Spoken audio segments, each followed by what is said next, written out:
Great.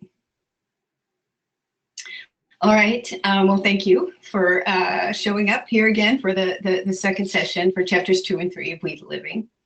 And you all, did you get the chance to see the prompts that I had listed on the Facebook page? Mm-hmm. Yes. Okay. Well, I'm going to start with that chapter 3. Oh, hi, Deb. Okay. Hi there. Hello. Okay. So good. We're all good.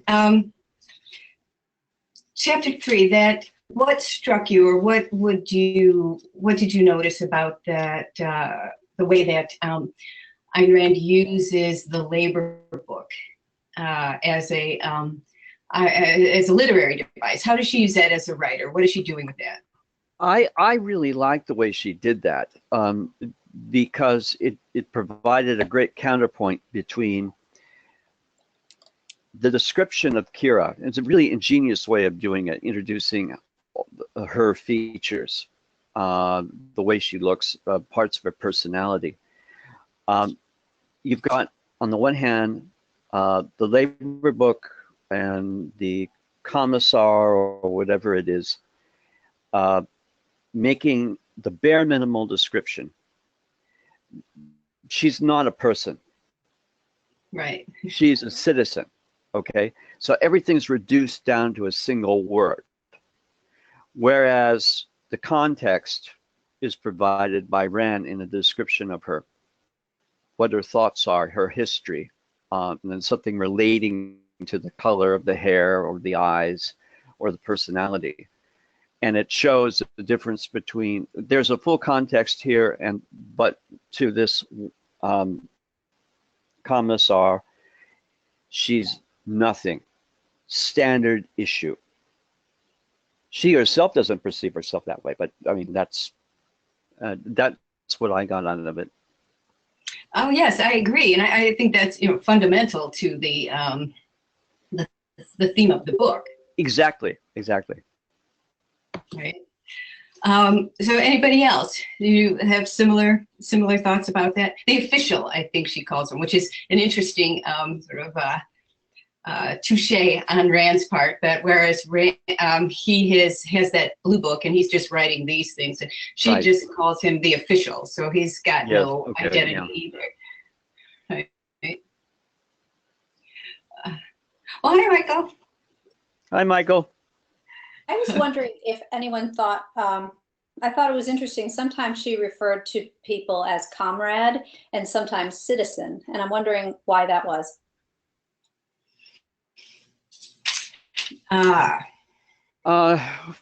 Well, I can tell you, I had an old copy of Maxim Gorky's letters published by the University of Washington Press. And I have to tell you that politically, this has been known as far left as you can go, this part of the country, in Seattle, and it's gotten worse. But anyway, this came out in 1973 that they translated and published it. In every single letter that Gorky wrote, he was a party member, all right? Every single letter that he wrote, dear comrade, comrade this, comrade that. So it seems to be like a relation among equals. In fact, I knew at one point a lady who worked for the Taiwan Economic Cooperation Office, because Taiwan doesn't have actually an official embassy here. I was having lunch with her. This was some years ago now, and she told me that in mainland China, they would call each a man and wife. Both party members would refer to each other as Iron Tongzhi. Tongzhi means comrade. Iron means beloved. But they would never use an endearment. They would just affix an adjective to Tongzhi. Yeah, I don't know the distinction between one and the other in terms of specifically in the question, but I do see that those titles as, again, is putting the person in relationship to the state, not in relationship to each other. You're not sister or brother or wife or, mother or beloved. You're in relation to the state along with everyone else. Right. And mind you, the Iron Tongcha would only happen behind closed doors. They would never do that publicly. Even that little bit of Yes. acknowledgement. But yeah, that's an interesting question. Maybe we could look into it for the next meeting to see if there's a specific difference between the two. If it's a signal, or if they're interchangeable, because I don't know. Okay. I don't know where I'd look it up, but I can try. Okay. Now, so I love this chapter too. I think, again, it's a real tour de force on Rand's part, and I just have this image of her with this like sword, and this blue book is just shredded to pieces by the time she's done with it, because every time there's an entry in it, she just completely undoes it. And I like that. So it's this sparring match that I think is really interesting between the writer and this official. But there's so many details about Kira here. I mean, we talked about last week the beginning to get to know her. But what are new things in particular that you found out about Kira that caught your attention? Anything? One thing that I noticed, I'm just looking for my note, she made a lot of effort to portray her as indifferent. And I thought that was kind of interesting. She was indifferent to her clothing. She was indifferent to the light, despite the fact that she had just moved over to the light. She was indifferent to the food, and yet on my edition, page 53, suddenly she meets this man in the street. And he has eyes that see too much. So suddenly she's hyper aware. And I just thought it was very interesting. Why would she portray her as completely indifferent and oblivious, and then suddenly hyper aware? I thought that was interesting. That is a very good point. I have some theories on that, but those of you who have studied Rand and know about her how people relate to each other, what would you does that strike you as outside the normal for a Randian hero? No, because I think she's got an ideal in her mind somewhere, and that when they encountered each other for the first time, I think it was what one would call the shock of recognition between kindred spirits. The other thing, going back to the Song of Broken Glass passage that I made much to do about, I reread the passage, and when she says, let's see, oh, I'm missing the reference, but it kind of suggests that the music, behind the music is a sense of sanctity, a safe place. What chapter was it? Yeah, and that's let me see if I can find it, because I just saw it, and my vision is not what it used to be. End of chapter 3, page 39 in this. Yeah. First comes up. I got the 75th anniversary edition, and so the pages don't quite match because it's oversized. It's in the section occupation student. Right. I found that what's kind of interesting is that I thought where was it? Her hormones were going through the roof. Hey, Michael, we can barely hear you. Okay.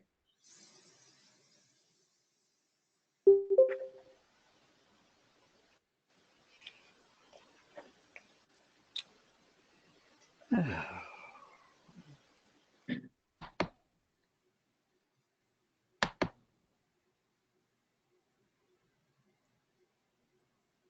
to try again?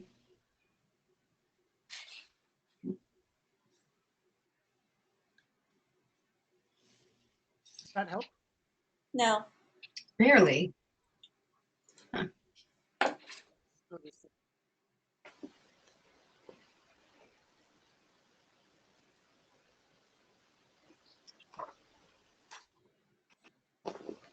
Well, it's probably my poor vision. But let me just try one more time here and see if I can find it.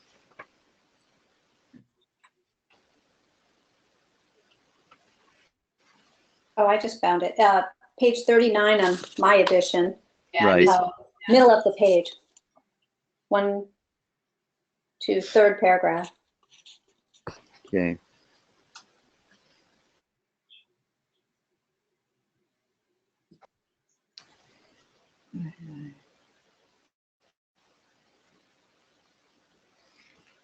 All right.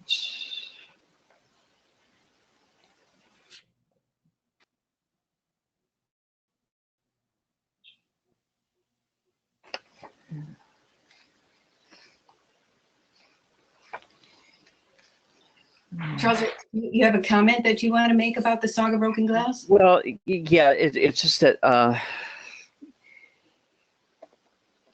apart from cursing my poor eyesight at the moment, the apart from the fact that the way she described the music was different from where I normally hear music described, but actually hearing the actual song and going to the operetta, I completely understand the reference now. And she referred to it, and I forget the terms in which she referred to it, but the whole idea that it was somehow, it was like a sanctity. It was something, in the same way that Rand herself held the things that she liked, whether it be the Tiddlywink music or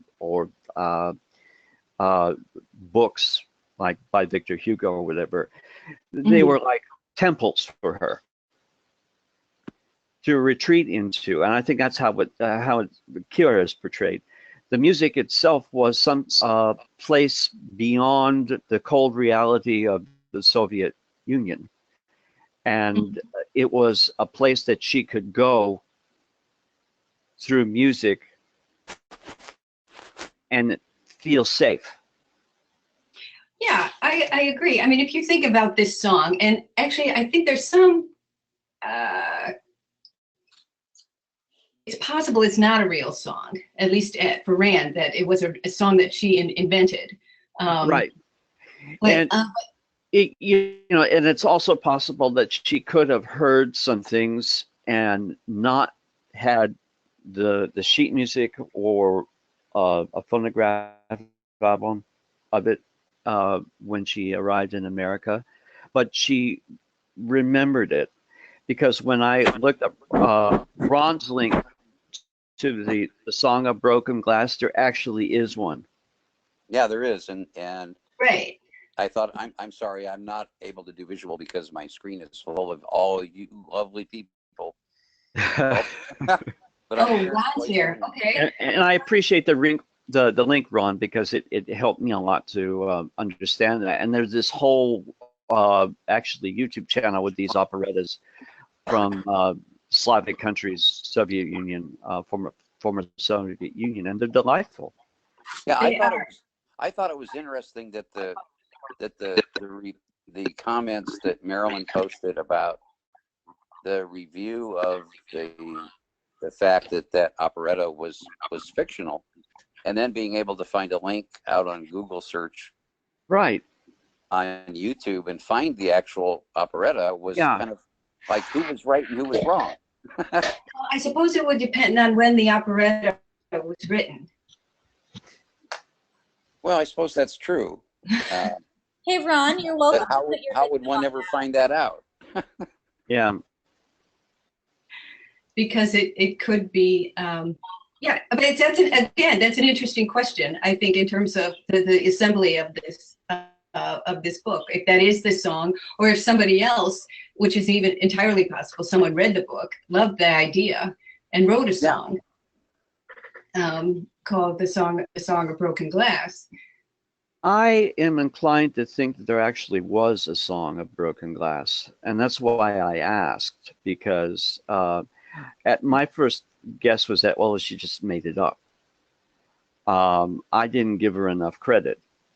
There really is one, and I completely understand it. The way she describes music struck me as odd. It's called metonymy, or a metonymous relationship, where the thing, a tangential thing, is taken for the larger thing, and there's no connection. Like someone who wants a lot of money, the effect, like in Chinese society, face, without any reference to the cost.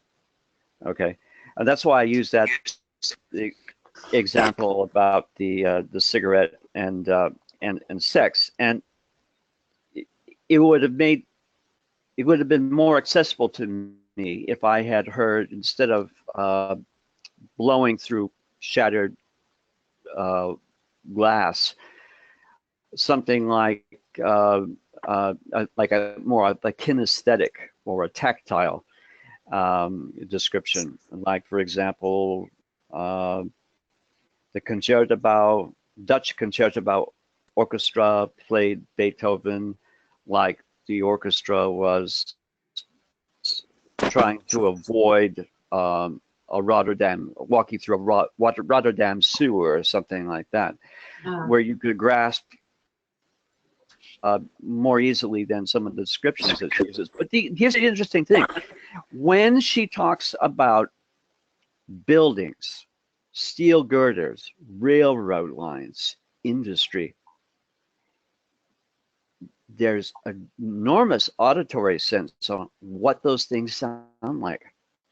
Mm-hmm. It's almost like that's music to her. Oh, that's interesting. Well, I think she does. And she makes it musical. That's why, and I was telling Marilyn before the first discussion started, that I thought that every time I reread Atlas Shrugged, and it's been 3 times now, what I walk away with is the John Galt line, and it is the most amazing chapter of any fictional work by an American author. I would put it up against Norman Mailer, Gore Vidal, any of the contemporaries in those days. It is heads and shoulders superior, and it is an extraordinary auditory experience, as well as a visual one. Visual. Let me try to connect this to what's going on in this chapter as well. Let me just point out a couple things. In the very first, when they talk about, okay, so here's the beginning of chapter 3 on page 31, and we're at that name, right? Kira Alexandrovna Argonova, height medium. Okay, and so then that's what the official writes.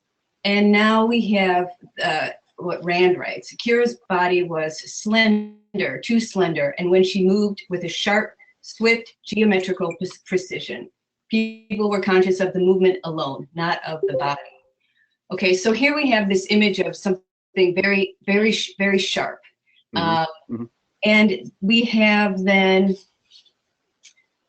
and this is not just way of Kira's thinking, but it's actually her body, herself is perceived as a sharp edge, right? And later on we have, well, I can't believe nobody's brought this up, but I will. So on page 36, union membership, none, right? That's what the official says. Right. And it's at this point then we get the story of the fight. Feedback. Cool.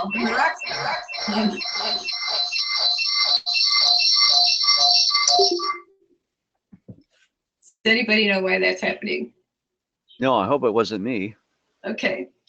All right. So now here's Lydia with, not Lydia, but Kira has the Viking. Kira's got the Viking fantasy, right? Of the story that she read, a Viking whose eyes never looked farther than the point of his sword. Okay, so now here we have again this sharp image, this literal sword now. I think Kira is a figurative sword, and now we have this literal sword. And so these are physical things that's what she is, that's what she's attracted to. And now the sound of her, sort of her internal monologue is the song of broken glass. Okay, so again, we have this sound of breaking glass. We have sharpness, we have sharp edges, things that cut, things that hurt, possibly, but still things that cut through.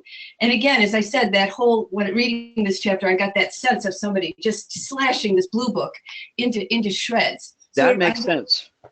Yeah, that makes sense. Okay. So there's this, she's building us up as, okay, so what is Kira like? Because you brought up, somebody brought up that Kira ignores everybody, right? Or is indifferent. Deb, you brought that up. But then she's indifferent until she's not. Yeah. And I see that as we said, of finding this kindred spirit. And what do we know about Leo? For example, who is he? Did you get that from chapter 4? Who Leo is? She drops this major hint. Michael, you're looking like, wait, what did I miss? Yeah, exactly. I must have missed that. You know? Okay, so Leo's father. Who's Leo's father?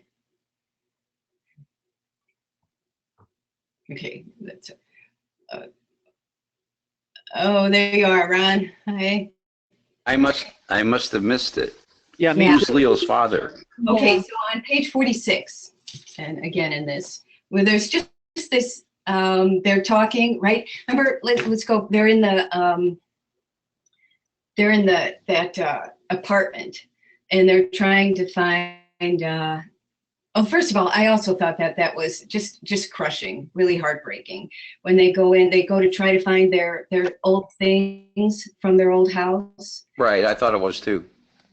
Okay, good. Everybody noticed that, where they're looking at these priceless art objects, china, all kinds of things that the family had prized and bought with their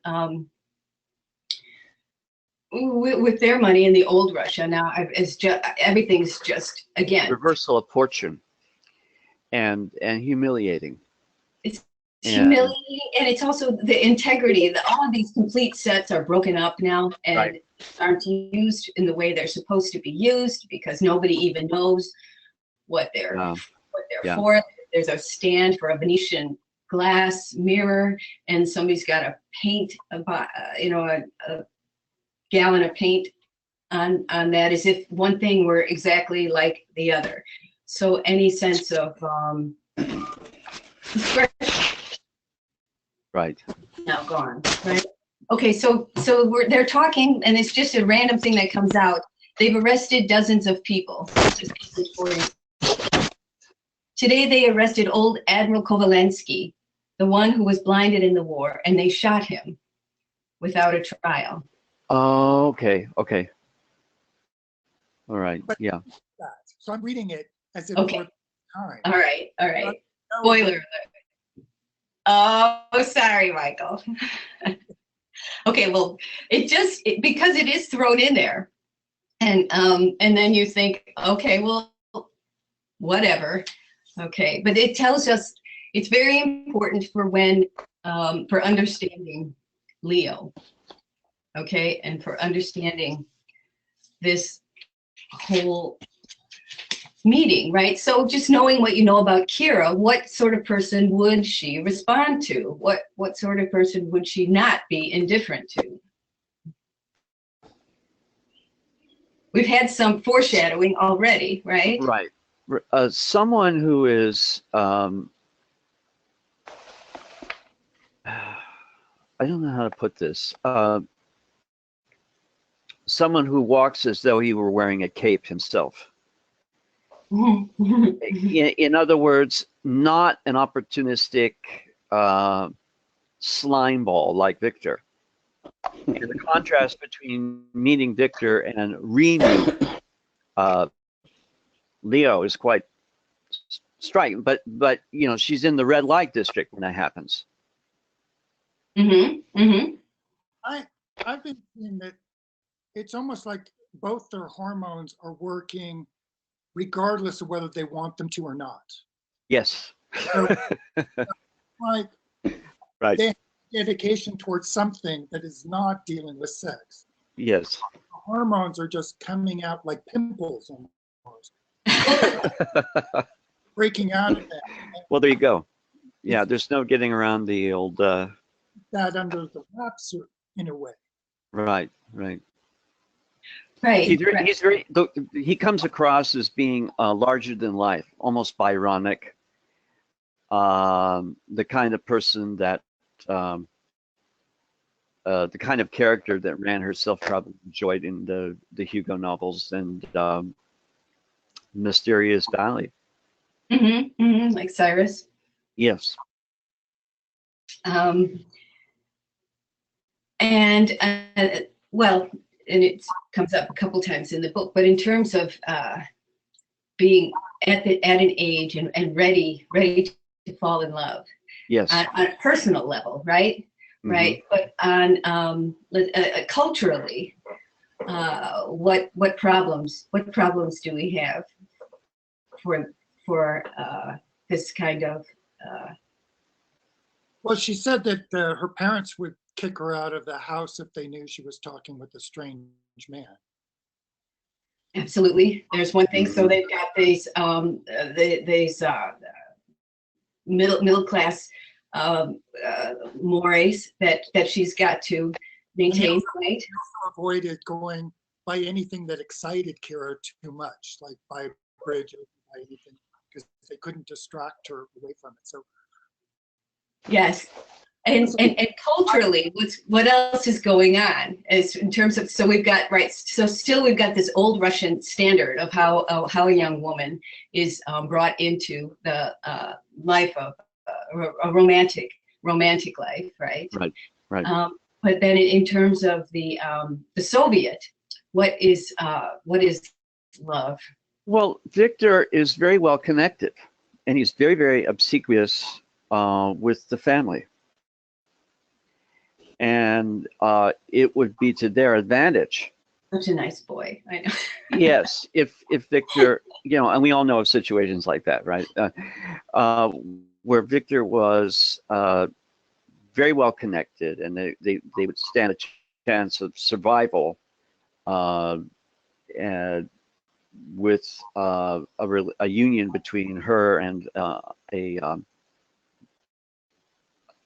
important party member. Right. So a nice arrangement. But they're Yes. But they're cousins. You. Well, those things can be waived if survival is you know the criterion. You'd be surprised. He doesn't seem to mind. He pursues her. Whatever. Yes. Right. I mean, Must have been different then. okay. Can I go back to the question about why she would be attracted to him? Uh-huh. There's an interesting, on page 50, paragraph 1, 2, 3, 4, last line of 4. His mouth, calm, severe, contemptuous, was that of an ancient chieftain who would order men to die, and his eyes were such as could watch it. Mm-hmm. I find that an interesting description because that wouldn't be the guy I walk up to in the dark. Right. But now it's consistent though with Kira, right? I just pointed out we had her favorite book about the Viking, right? A man who could watch men die. Well, she also had that comment where she liked the white wall on the rooftop that was lit by a lamp with a little window, and she thought it was so beautiful because it reminded her of like a torture chamber or a dungeon. I'm paraphrasing, but I just remember reading that and I thought, what a strange, violent imagery of this young, frustrated woman.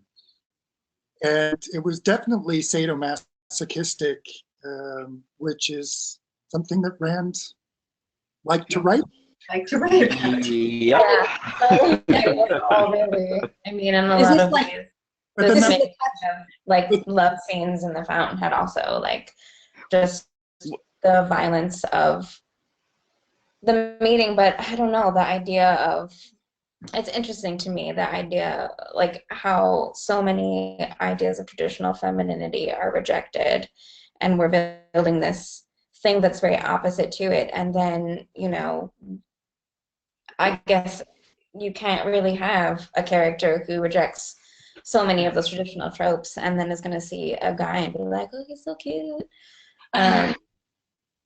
So Well, in in a way it makes sense, but in a way too, I don't know. I always have felt sort of curious about it. Like, why is there this idea that it should be something violent, or that a level of violence makes it greater than, you know, that's a point well taken, because even the scenes with Dagny and Hank Reardon, okay, in the interest of self-disclosure here, 12 years old, original copy, paperback copy of Atlas Shrugged in my mom's library, you know, and she wasn't very forthcoming about it. She really liked Rand, and she was a writer herself. And she says, well, I just want you to remember, dear, she doesn't believe in God. There's a dear, would you like some tea? That sort of thing. But I was curious about sex. So I looked at the pages where Hank and Dagny got naked, and I couldn't make heads or tails of it. It was like, you know, her lip was bleeding and this sort of thing, and it was just very, very violent imagery. But I said, well, what? And then about a year later, someone gave me a bootleg copy of Harold Ramis' The Adventurers. I said, oh, okay, all right, but that's a different story. Yeah, she seems to, in everything. I mean, it's just this kind of violent, oppositional sort of thing. You know, it's not all sweetness and daisies and everything like that. It's like, you know, there you are, and the primal urge. I have a thought about it in romantic music. You have these gigantic climaxes where everything comes out and the drums are going crazy. Yes. The flutes are squealing as high up as they possibly can, and this violent melodies come out. Yeah. In romantic painting, you have these epic scenes, you know, with the raft and Medusa and things like that, that are, you know, at the climax. That's a real good point, Michael, and that's probably one reason, is that she was flouting stereotypes.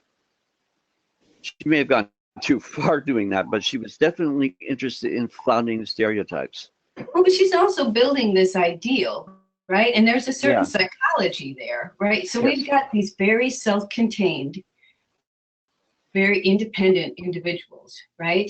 They have a certain ethos, right? Where they are, you know, you have a certain goodwill toward everyone, but you assess and you decide, all right, does this person meet my standards or not? If the person doesn't meet my standards, they more or less ignore that person. And we've seen this in Heroes, in Rand's Heroes all of the time.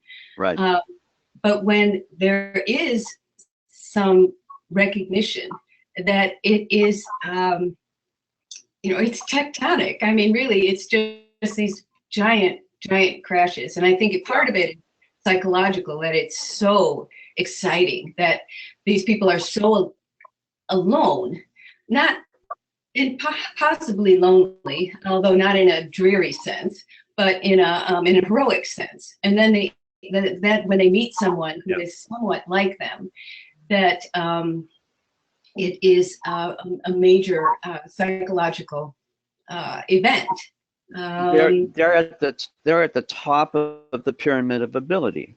Certainly in Atlas Shrugged, but also Fountainhead, and I would argue also We the Living. No one else understands them. No one else understands what it's like to be them and to be in their position. And it's like Vikings. I think that's a very good analogy. And the analogy to romantic music is also very good, because it is a kind of, like Beethoven's Ninth Symphony, like Brahms' Second Piano Concerto. It's very dramatic. Lots of drama, yeah. There's something I found puzzling and interesting. I haven't read this in decades. Was that there seemed to be a lot of a stream of consciousness that wasn't very logical in the characterizations. Like Kira liked the operetta, but then she would go to sleep during a symphony. Well, yeah. I said last time that the tone of the voice, of the authorial voice, is very, very quiet. It's not shrill or hectoring or anything like that. It's very quiet. And the other part of that I should have said is that quiet in the sense that someone is describing something almost from memory. And I have the sneaking suspicion that it is more autobiographical than she would allow. We're like in that, exactly. So we're like with Atlas Shrugged, it was the inner. It's almost like they have a brand. They have certain patterns to their character that all make sense. Mm-hmm. But I was feeling that there's contradictions everywhere, and it's kind of violently contradictory. And maybe it's Kira's focused on her engineering, and then she has the sexual feelings that are not in sync with necessarily with that. But you're saying that it's probably Rand's biographical memories, and that she used it because it felt right as a writer. Well, Kira is not close to Galena, the mother, okay? And she wasn't, if the biographies and the biopics, like John Little's Ayn Rand in Her Own Words, are to be believed, she was never close to her own mother.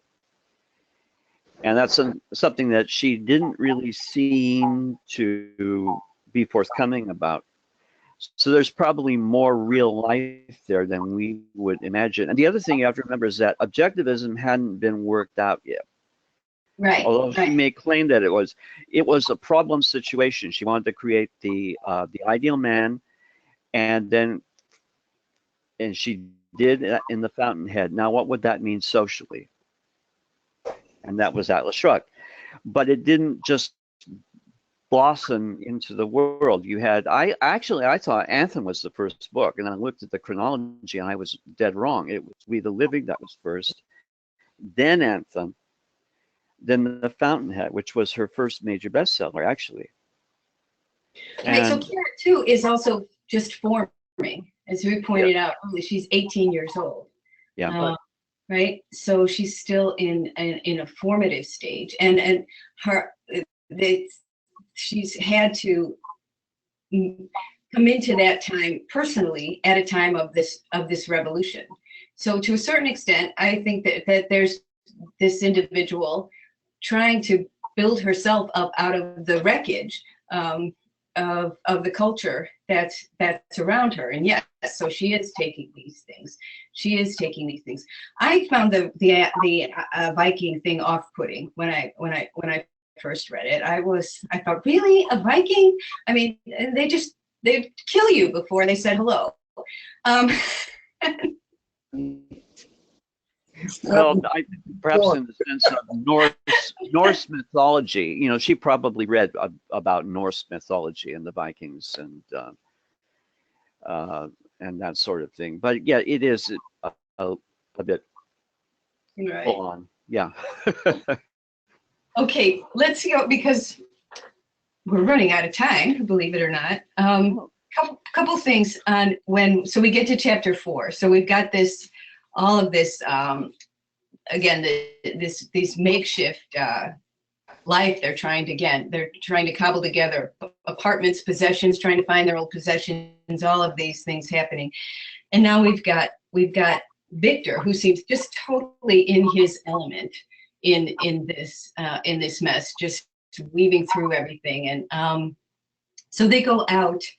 He's taken a great interest in the family now, and he's really hitting hard on Kira here, cousin or not. So they're out, right? And he takes her to the summer garden, page 48. So there's this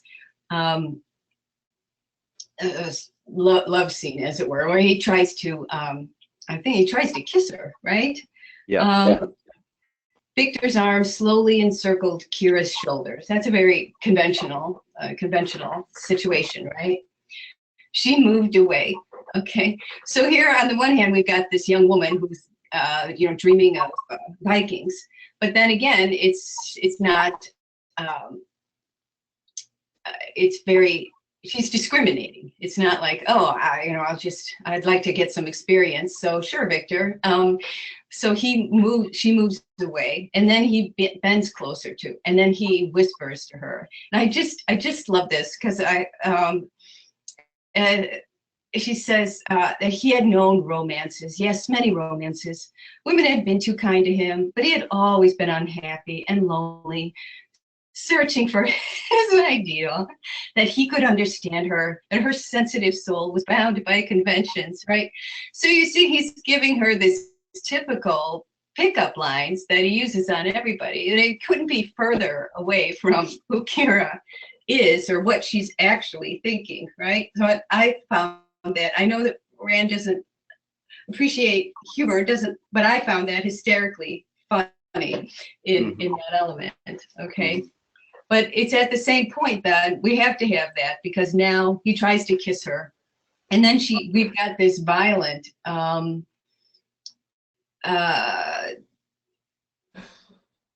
physical encounter, right? She is not going to have anything of it. Kira, haven't you ever given a thought to love? No, and I never will, is what she says in this chapter, right? 5 minutes before she falls for the love of her life. So then he tries to physically force a kiss on her. So this is not a successful encounter, right? So we do see that not all force is used in Rand for sex, because he tries this and she rebuffs him. She's not going to have anything of it. Right. And well, she kicked him to the curb, so. Yeah, yes. Again, that little stored body of hers just. That's also is that she's set up to kind of lead you to believe that she wouldn't mind being raped by the earlier scene. I mean, her comments. Right. So then Rand sets it up and then flips it. Mm-hmm. Then, no, it doesn't work that way. No.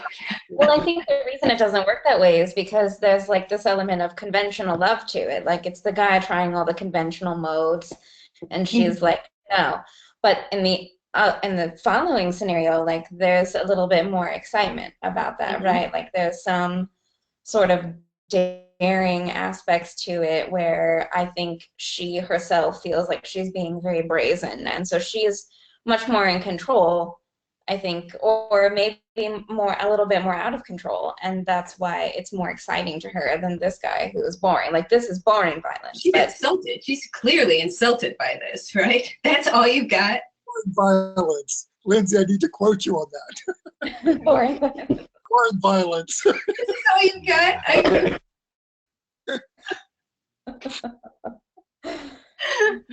Well, Well, there, I mean, I there think- is an I think undertone of what Vic- violence there, but Yeah, I Go think ahead, what Rob. Victor did was typical guy lines. I mean, he didn't like have any excitement about him. He's just a Soviet. I mean, works for the government. He's just another commoner in her eyes. In her eyes, right, right. So obviously there is this, again, we've got that, she's setting us up, but it's not just for anybody. There's a certain man that she has in mind. And she also had the conversation just before that with Victor in the cab where they had a disagreement. Oh, right, right, right. One was about the individual and the other one was about, the new, everything's going to be great, blah, blah, blah. Mhm. Mhm. Yeah, So yeah, then- that idea. These are exciting times. She says, no, these are the same old times. So obviously she didn't mind going out on a cab ride that was going to be slightly romantic with him. Right, and why did she go? But she just went because it's like possible or something. And then, Right. but then as they start talking and getting a little bit deeper into things, it's like, no, this is not for me. This is right, right. So just a bad first date, right? Or only date. Okay, so but then we get she leaves him, right? She threatens him. She threatens to tell the soldier that he's bothering her, and she bluffs. She bluffs him because he doesn't actually tell the soldier, but she. Well, he ran away. And before he she- runs away, right? Yeah. Into the red light district. I know he runs the other way, but he's like, well, I'm not gonna I'm not gonna get in trouble over you, right? Yeah. Okay, so again, in terms of how much he actually cares about her, I think that's fairly clear that not that much. He was just looking like he'd done with so many other young women for some action, but he anyway. So, but Kira's not going to have anything of it, right? So now they wind up in the red light. She winds up accidentally in the red light district, and Deb, as you point out, then that's where she meets Leo. Okay, so and we will find out at the end, right? The what's your name, Leo, and is Kira, right? So is anybody surprised that Leo is there? Well, they're both there being young and being on their own, and they find themselves, she found herself where there's a lit street. There was life going on. It's like, Right. well, Right. I don't have to find my way home exactly. I can go around and go through downtown. Right. That's a good point, actually, because, when in times of tyranny, that fun has to go on the black market, right? It has to go underground. So Right. they're there, in the red light district where they're the only signs of life in the town. Right, right. Yeah, it didn't surprise me at all. I don't know why, but it didn't. For her to find him there. But when he starts talking to her, what does he think? He thinks she's a prostitute. He thinks, Yeah, he thinks she's a prostitute. I'm more curious about why he thinks he's going to be dead in a month. That's, Yeah, very good I- point. well, What has he I done? mentioned that earlier. Why? Who's after him? I mean, what has he done to cause himself to be fearful for his life? Yeah. I guess we'll find out at some point. Yeah. But You will find out. But now, if you think you're going to be dead in a month, what do you call that in literature when they hint? that's Foreshadowing. Yeah. So there's right. What happens to him? Why is he What happened? Why is he in this situation? Yeah. next month? Right. So in terms of Rand and psychology, in terms of the heroic character, though, what do you think about him being at the?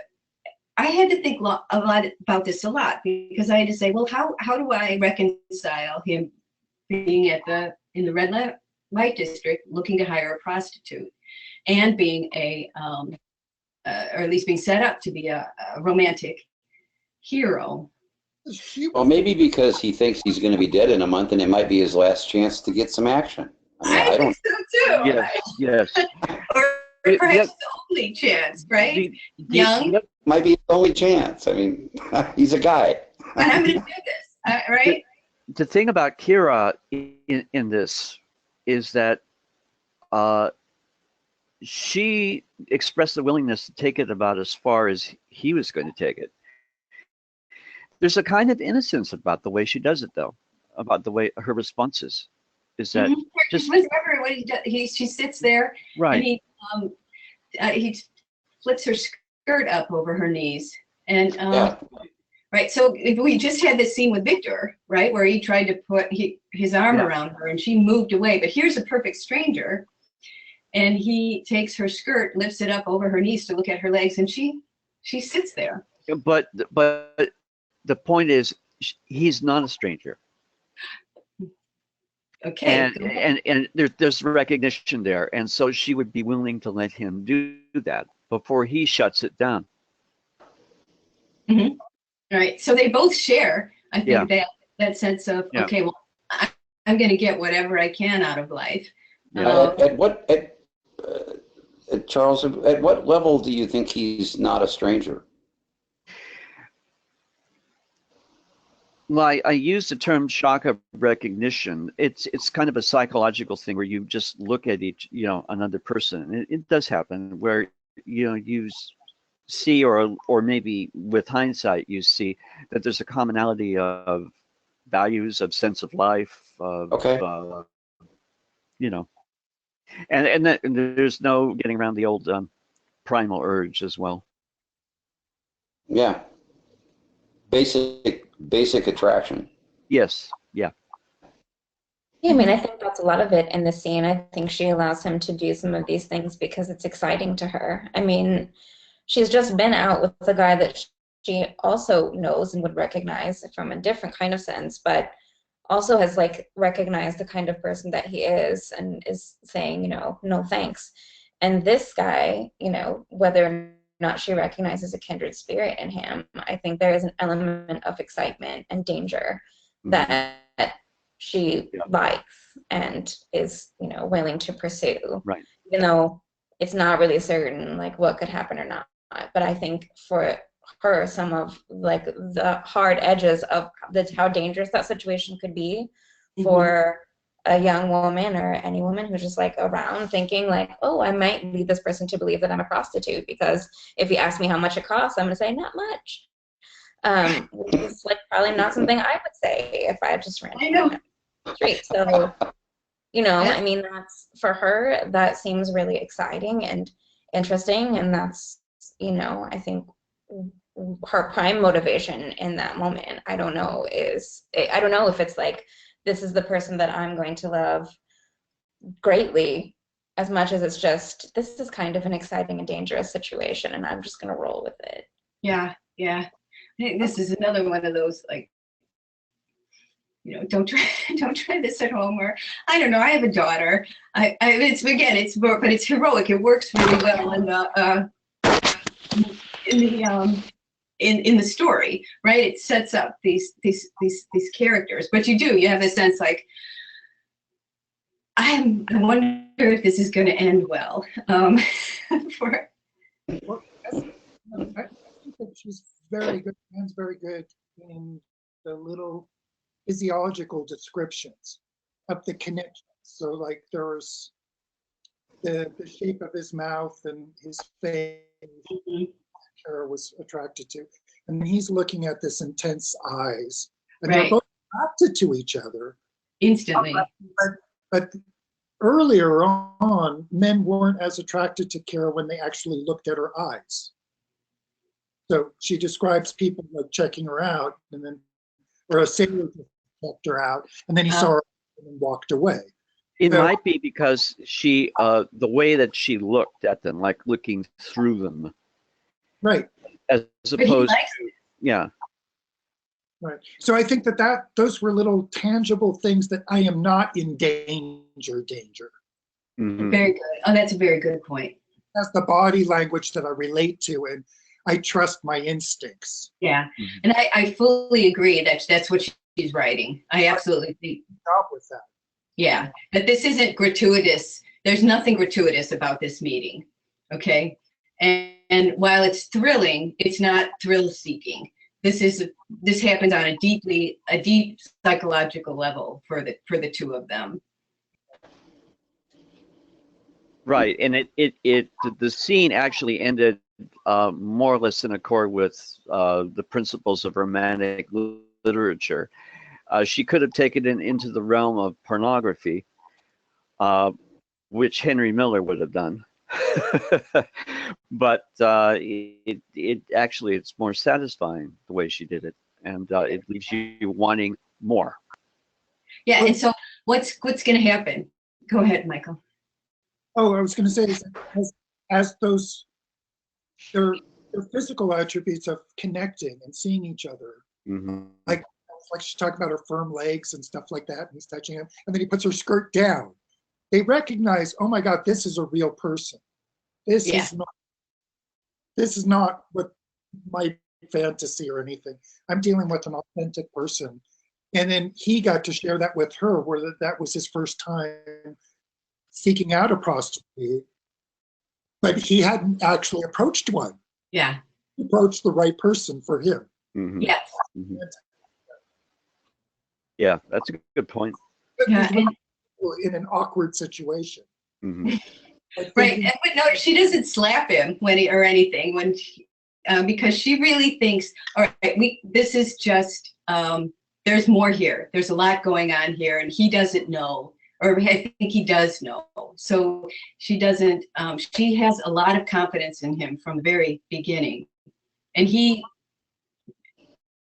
soon sees the same thing. That this is not. There's a reason he stopped her, and that he couldn't stop any of the other. Not being a writer, I would think that that's very difficult to do, to put them in that situation and then have it be two authentic people.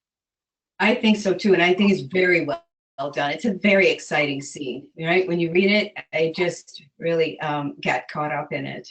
I thought it was really well done. And well, what about then? So what's the deal with them now? He's got to leave. That's also very romantic, right? They find each other. It's possibly true love, and now he's out. You know, it's got to go, right? So what's going to happen? Well, of course, Well, I don't they'll think meet again. he has to go. I think he has to go and hide. He has to go hide. Yeah. Right. It's life and Yeah, death I mean, here, right? Yeah, he But doesn't not he doesn't necessarily know like- he doesn't know if he's going to be alive in 30 days. You know, they set Right. up a meeting and they're going to meet at the bench and Yeah. that. But then there's this question mark about what has he done to get Mhm. himself in this position. Yeah.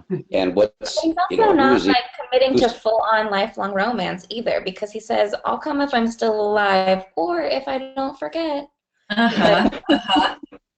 Right. It just Yes. leaves that out. Don't get too attached, right? Yeah, Yes. don't get real excited about this. You know. Right. Yeah. So that's very much of a Leo touch there. Yes. What I think is also very charming is that do you all know that picture of Marilyn Monroe in the back of a taxi cab waving? Mhm. Marilyn Monroe, she's in New York, Mhm. and there's a picture of the cab driving away, and she turned around in her seat, waving out the back window. Yeah. Well, it's interesting, but Kira does that at the end of the chapter 4. Oh. He pays for the cab, and she gets on her knees on the seat, and she's turning and looking out the Oh. window. Right. And the Right. character, she remained in her Yeah, head. I never picked up on that. I know that she was That's Rand great. was really besotten with Marilyn Monroe. That would be what, the 7-year itch? Oh, this would have Oh, been no, this was written way before. Monroe. Yeah, couldn't have been. Okay. But you're right. But in terms of just understanding romance and understanding the gesture, Yes. just the right gesture, she's very good. She's excellent at this. That's a really good point. Yeah, Yeah. that's excellent, Michael. That's something we don't expect from Rand much later in her life. We think of, it is so reason, everything has to be reasoned, everything has to make perfect sense and all that. But I think as an artist, she was a tremendous artist. Yes, She agree. is far better writing. Her writing, I appreciate it more now, actually, than I did when I first read We the Living. I only remember the beginning. I remember the opening line of every novel. Real attention getters. And I remember the ending. But I thought, and then for the discussion group here, rereading the first chapter, completely blown away. Completely blown away. And it's just wonderful writing. Very good. All Yeah. right, folks. All right. It's 4 o'clock. Does anybody have anything else to say before we wrap up for today? I'm just No, going to thank you again, Marilyn. You're welcome. I just want to say that we're going to get a lot more into party politics in the next couple of chapters. So we're going to really start to try to look at these relationships, and we'll also meet Andre. Okay, so now we'll have the three individuals, and then we're going to start to build this backdrop of the revolution and see how they are trying to live their lives in this landscape. Mhm. So start to think about that. Yeah, and Marilyn. it's great to see you all. Wonderful Yeah. discussion. Thank you, Great Marilyn. to,